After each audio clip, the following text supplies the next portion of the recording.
right, here with Coach Will Hall. He's going to open up with some comments about this upcoming week against Shorter, and then he'll open up for questions after that. Obviously, coming off a disappointing loss, was really proud of how hard our players played down in Melbourne, Florida. We got behind early, didn't play well. That's a credit to me, and that's my fault for not having us ready to play. But we got behind, and at halftime, I was really pleased with how our players didn't bat an eye, how we continued to play one play at a time and fought our way back into it. Credit to Coach Englehart and Florida Tech for the way they played. Thought they played outstanding and deserved to win the game. So we sit here at 9-1, tied for the conference championship going into our last game of the season. We play a much improved Shorter team this weekend. If we're able to win the game, we can have a share of the conference title for the first time in a long time around here, which is one of our goals. And what also looks like we'll be able to play some playoff games at home, which was also a goal.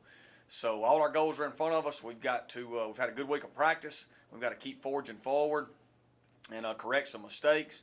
I assure you that I will correct the ones on my end as the guy in charge of this program and the mistakes that I made, which led to what happened this weekend. And we're looking forward to playing Shorter on Saturday and hopefully putting our best foot forward. With that, I'll open it up with questions. I guess, how much have you seen from the guys respond in practice so far this week, and how do you expect them to respond for the first time after a loss? I expect them to respond well. You know, I mean, the way they responded at halftime is who we are. That was so good to see.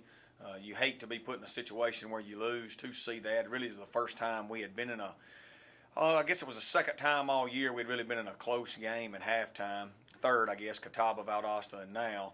And we've responded well all three times. I think our guys know we're a really good football team that didn't play well in the first half Saturday. We made a lot of silly mistakes that cost us the game, and we've got to correct those. And I've been pleased with how we responded immediately after the game and how we've practiced this week.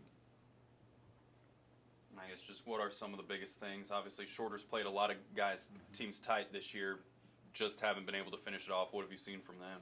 Yeah, they run the ball really well. They scare you from the standpoint of they can really eat the clock up and not give you many possessions. McCoy is leading the conference in rushing, does an outstanding job. We've got a lot of respect for him. We've got to get some stops defensively, and then we've got to score when we get the opportunities offensively, because it will be a shortened game where you don't get as many possessions as you normally do. They've lost close to Carson Newman, which looks like it's going to be a playoff team. They lost close to Valdosta. They lost close to Florida Tech, which is two teams' chance to make the playoffs. And they beat a 1AA team in Southeast Missouri. So they've played really well all year. They just hadn't won many games. Talk about Dallas. He's always been known as a running quarterback. He ran for 85 yards this past week, but he did surpass 5,000 yards in his career. Talk about just him as a quarterback and what he means. Yeah, he's had a really good season. We haven't thrown the ball as a team as well the past few weeks as what we did early in the season. I think we threw 17 touchdown passes in the first 6 games, and we've only thrown 2 in the last 4. So we talked immediately after the Florida Tech game. We got to get back to throwing the ball around more and making some explosive plays in the passing game. That's everybody included, from me all the way down. And Dallas has played well. He's protected the football, really well throughout the season. I think this past game was the first time he had multiple turnovers in a game. And he's not proud of the way he played this past week. But I think his body of work has been great, and he's a great leader, and I think he's going to play well again this Saturday. Obviously would have liked the outright championship, but what does it mean to be playing the final week of the season with a chance to share and maybe even get some help from a couple guys and still have a chance outright if some things fall your way? Well, it's really hard not to lose a game in 2015. Everybody'd like to go undefeated, but the fact of the matter is Colorado Pueblo lost a game last year and won it all. Alabama's lost a game this year. Ohio State lost a game last year. The 2 times Florida won it all in the last few years, they lost a game. 2 out of the last 3 Alabama national titles, they lost a game. So there's more times a national champion loses a game than doesn't. So we realize our goals are all in front of us. To win the conference, to go South Conference, is a great credit to our players and our administration and our staff and what we're trying to get done here. We're not happy about the loss. It was a very disappointing day for us. But at the end of the day, we've done a lot of good things this year. We got a chance this weekend to go 10-1 and be Gulf South Conference champs and be the number 1 seed going in the playoffs, which I think there's a lot of people that would gladly trade spots with us on that. Coach, how tough is it to get ready for the triple option with 2 or 3 practices pretty much? It is tough. Coach Simons has done a great job with it. We played it several times last year. He was on the staff at Harding for several years where they run that, so he had to defend it every day at practice. So we've got a good track record with it. That doesn't make each year is a different year. Each team's a different team, but we have a good plan, and it's good assignment football. I enjoy it from the standpoint of defensively. It really makes you hone in on being fundamentally sound assignment football, and I think it helped us going into the playoffs last year to have to play shorter last game of the year. And I think, hopefully it will again this year, having to play assignment, sound, technique, discipline football, kind of getting back to basics, if you will.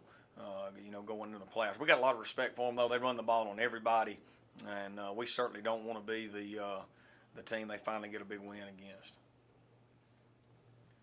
And how big is it? Obviously, senior night, last regular season home game, means a lot to these guys, but how nice is it knowing that there are home games in your future after Saturday? Yeah, if we win, there definitely will be. Looking at the numbers, we should stay that number 1 seed, and if we can get a win, I think it's a very special time for the seniors. It's a hard game to manage as the head coach because it's very emotional for those guys, and we want to honor those guys because they've, from a respectability standpoint and from a national recognition standpoint, they've lifted this program up to a whole nother platform, and we want to honor those guys. We certainly appreciate them. It's been an honor for me to coach them, and fortunately for us, we can take care of business. We're going to get to play together a few more times.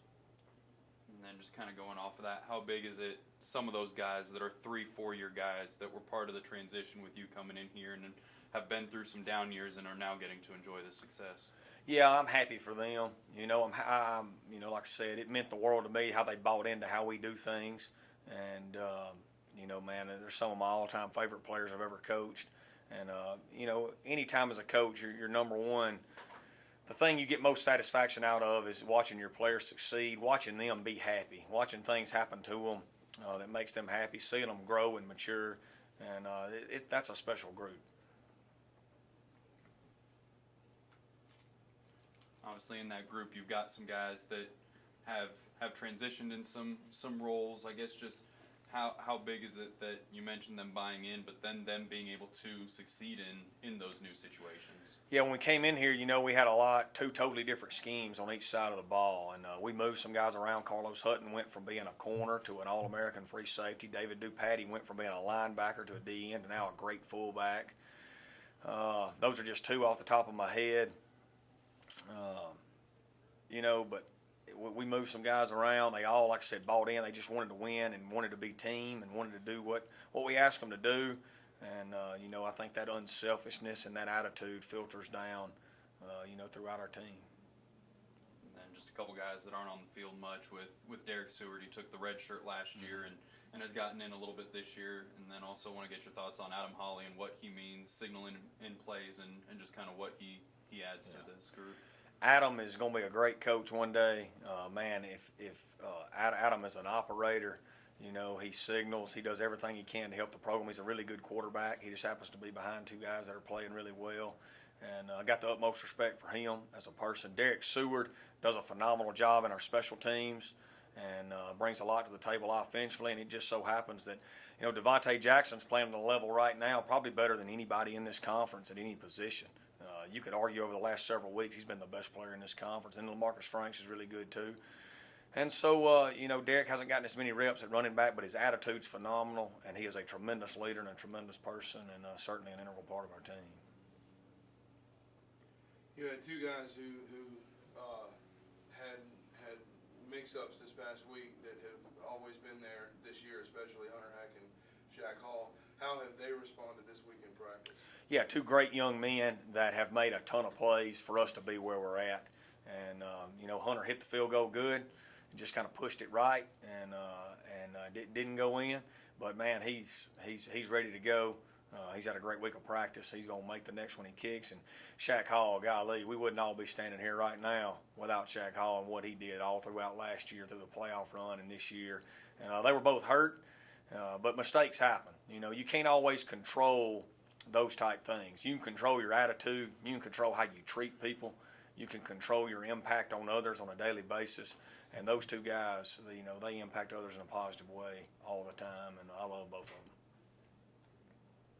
And then just what does it mean? 2 years here. Last year, the shorter win kind of secured your playoff spot. This year, it could secure that number 1 seed. What does it mean to be playing in the final week of the regular season with a lot on the line? Yeah, that's where we wanted to be. You know, last year it made us go 9-2, which was a great year, and this year it gives us a chance to go 10-1, which would be improvement. And I still think our best football is in front of us. I don't think we've played our best football yet. I think we're still getting better. I think we're improving in some areas. I look forward to seeing us play on Saturday. To go 10-1 and win the Gulf South Conference is a big deal, and I think it'd be a great way, you know, for these seniors to go out on Senior Day. Do you do any scoreboard watching and cheering with Valdosta State and West Al, or do you just kind of let those chips fall where they may? Yeah, no, we are going to focus only on things we can control from now till I die. You know, I'm never going to let us ever not focus on things that we can't control ever again, and I think that's a great lesson, you know, for everybody to learn. You know, we're gonna control what we can control this week, and whatever the good Lord's got in store for everything else and how it falls, we're going to accept it and move forward.